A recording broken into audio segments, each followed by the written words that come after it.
अस्सलाम वालेकुम to all of you. This is Iqbal Khan I K digital academy की जानिब से। आज हम FGI की जानिब से जो इश्तिहार आया है उसको थोड़ा सा स्टडी करेंगे, देखेंगे कि क्या क्या क्राइटेरियाज़ हैं इसमें। देखिए डिफरेंट वैकेंसीज़ हैं, डिफरेंट पोजीशंस हैं, जैसे कि लाइब्रेरियन की है, एलिमेंट्री स्कूल टीचर की है, मेल फीमेल की। इसी तरह असिस्टेंट लाइब्रेरियन की है, बैंड मास्टर है, असिस्टेंट यानी ऑफिस वर्क के लिए है, स्टीनो टाइपिस्ट। ये सारा ऑफिशियल जो ऑफिस वर्क करते हैं, अपर division clerk, lower division clerk. इसी के आगे इनकी क्वालिफ़िकेशंस लिखी हुई हैं।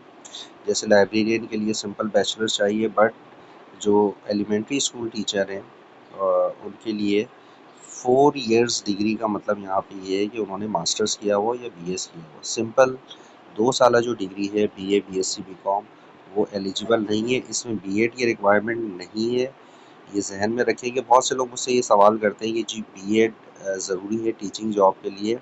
देखिए B.Ed एक प्रोफेशनल डिग्री है। B.Ed करने से आपके चांसेस वाइडर हो जाते हैं एप्लीकेशन देने के, क्योंकि कुछ कंडीशंस में B.Ed की रिक्वायरमेंट आती है। अब जैसे इस इश्तिहार में B.Ed की रिक्वायरमेंट नहीं है, तो जिन्होंने B.Ed नहीं किया वो भी अप्लाई कर सकते हैं। इसकी जो लास्ट डेट है वो अगर हम देखें तो लास्ट डेट 27 अप्रैल 2026 है। अप्लाई कैसे करेंगे, ये एक वेब लिंक इन्होंने दिया हुआ है यहाँ पे, induction.fgi.gov.p के। आप इसको क्लिक करेंगे, आप इसको गूगल पे डालेंगे, आपके सामने वेब पेज आ जाएगा, इनका पोर्टल आ जाएगा। आप उसमें जो भी उसकी रिक्वायरमेंट है ID क्रिएट करें और अपनी इन्फॉर्मेशन दें, और जो भी डॉक्यूमेंट सबमिट करवाने हैं वो करवाएं, आपकी एप्लीकेशन चली जाएगी। थोड़ा सा कोटा को समझते हैं, क्योंकि सबसे ज़्यादा कन्फ्यूजन आप लोगों को इस एरिया में होती है। देखिए ओपन मेरिट जहाँ लिखा होता है, ओपन मेरिट का मतलब है कि हर पाकिस्तानी सिटीज़न कहीं से भी, गिलगित से, KP से, कश्मीर से, कराची से, खैरपुर से, नवाबशाह से वो अप्लाई कर सकता है। ये उसमें ओपन मेरिट में ही आ जाता है। उसके बाद पंजाब है। पंजाब को हम स्किप करते हैं क्योंकि हम बेस करते हैं कराची को, सिंध को। हम सिंध की बात करते हैं तो सिंध में सिंध अर्बन और रूरल दो कैटेगरीज हैं डोमिसाइल की। ये आप अपना डोमिसाइल जब निकालें उसको पढ़ें, उसमें लिखा होता है।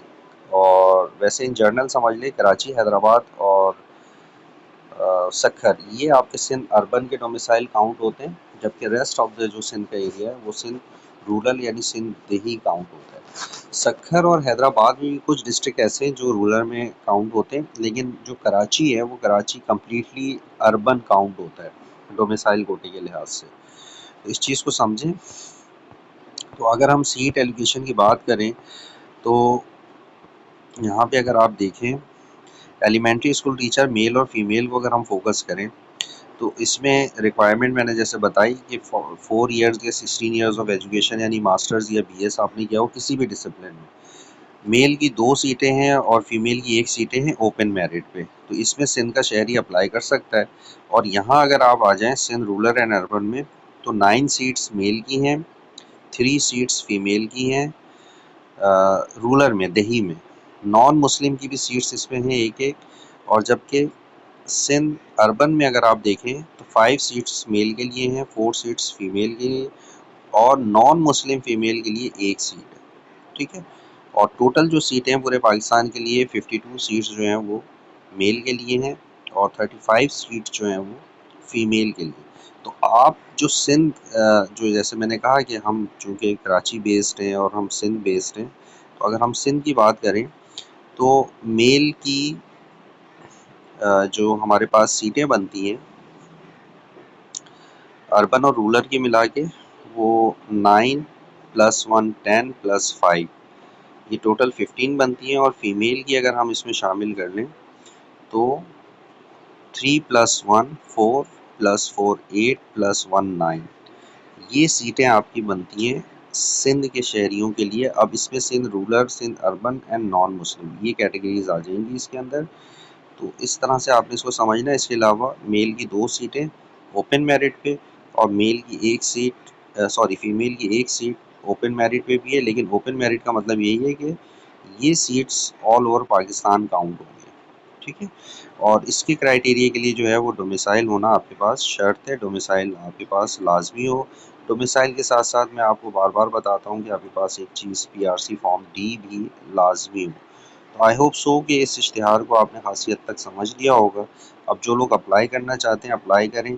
पोस्टिंग के हवाले से मैं बता दूं कि फ़ेडरल की जितनी भी जॉब्स होती हैं, क्योंकि मेरे पास कराची बेस्ड कैंडिडेट ज़्यादा हैं, तो उनका एक ही कंसर्न होता है कि जी पोस्टिंग कहाँ होगी, क्या कराची में होगी नहीं होगी। ये बिल्कुल क्लियर रखें कि फ़ेडरल जॉब्स में ज़रूरी नहीं है कि आपकी पोस्टिंग कराची में हुई। आपका लक है कराची में सीट होगी तो हो सकता है आपकी पोस्टिंग यहाँ हो जाए। बट यहाँ देखिए प्लेस ऑफ पोस्टिंग में आपके पास लिखा हुआ है the selected candidate may be प्ले पोस्टेड एनीवेयर इन पाकिस्तान। तो आपको इसके लिए जहनी तौर पे तैयार रहना होगा कि अगर कल को आप ये क्वालिफाई कर लेते हैं तो आपकी पोस्टिंग रावलपिंडी, कोयटा, सरगोदा, ईवन, मिट्टी, ठीक है, कहीं पे भी आपकी जो है वो पोस्टिंग हो सकती है। जहाँ कैंट गैरिजन्स हैं यानी कैंटोनमेंट्स जहाँ जहाँ हैं और वहाँ उनके तालीमी इदारे काम कर रहे हैं, तो जहाँ उनको ज़रूरत होगी वहाँ आपकी पोस्टिंग हो सकती है। पोस्टिंग के हवाले से ये बात बिल्कुल क्लियर रखें। ये ज़रूरी नहीं है कि आपकी कराची में पोस्टिंग हो। आखिरी बात ये है कि जी बहुत से लोग पोस्टिंग का सुन के फिर पीछे हट जाते हैं, अप्लाई नहीं करते। तो जिन लोगों ने पहले एक्सपीरियंस किया है, अप्लाई किया है, कामयाब नहीं हो सके या कामयाब होके भी उन्होंने छोड़ दिया पोस्टिंग की वजह से, वो तो बेशक अप्लाई ना करें। लेकिन जो बिल्कुल फ्रेश कैंडिडेट्स हैं उनको मैं सजेस्ट करूँगा कि वो इसलिए अप्लाई करें कि ये एक लर्निंग प्रोसेस है। आप एप्लीकेशन देने से लेके टेस्ट देने तक ये सारी चीज़ें लर्न करते हैं। पोस्टिंग की जब बात आएगी, जब आएगी, आप पता नहीं पास करते हैं या नहीं करते, वो बात का मरहल है।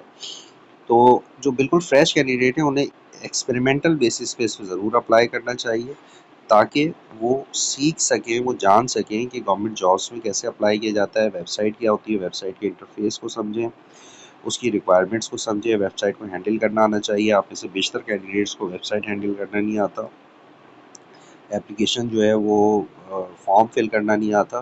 तो ये चीज़ें आपके लिए एक अपॉर्चुनिटी कि आप इस तरह की जो अपॉर्चुनिटीज़ आती हैं, तो ये सोचे बगैर कि मेरी पोस्टिंग कहाँ होगी, आप फ़िलहाल अप्लाई कीजिए। आप आपके लिए लर्निंग के लिए बहुत ज़रूरी है कि आप अप्लाई करेंगे तो आप लर्न करेंगे इंशाल्लाह। तो ये मेरी सजेशन है, होप कि आप लोगों को इस इश्तिहार के मुतालिक चीज़ें समझ में आ गई होंगी।